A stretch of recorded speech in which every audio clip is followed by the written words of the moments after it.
Il a fallu un peu plus de 24 heures à Pékin pour élaborer sa riposte cinglante. À partir du 10 avril prochain, tous les produits américains qui rentreront en Chine se verront imposer une nouvelle taxe de 34%. Un chiffre strictement équivalent au droit de douane annoncé la veille par Donald Trump à l'égard de la Chine, une annonce commentée par la télévision chinoise. Cette décision américaine va à l'encontre des règles du commerce international et nuit sérieusement aux droits légitimes et aux intérêts de la Chine. Conséquence de cette riposte, les bourses du monde entier plongent dans le rouge pour la deuxième journée consécutive, comme un vent de panique. Les géants de la tech aux États-Unis sont les premiers touchés. Rien qu'hier, Apple a perdu l'équivalent de 340 milliards de dollars, Amazon 190 milliards et Meta, ex-Facebook, 130 milliards. À Paris, la bourse a connu sa pire journée depuis mars 2022.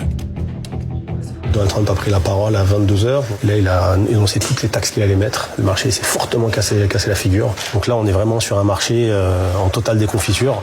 Les traders sont sur les nerfs. On voit qu'il y a une agressivité, il y a une peur ambiante. Quand ça dévisse extrêmement fort. La spirale de la guerre commerciale paraît bien enclenchée. Les dirigeants de la planète sont à l'unisson. Tout le monde va y laisser des plumes, disent-ils, y compris la France. Dans le domaine agricole, dans le domaine viticole, dans le domaine des spiritueux, il y a des dizaines de milliers d'emplois qui sont menacés. Au milieu de cette tempête qu'il a lui-même déclenchée, Donald Trump garde le cap.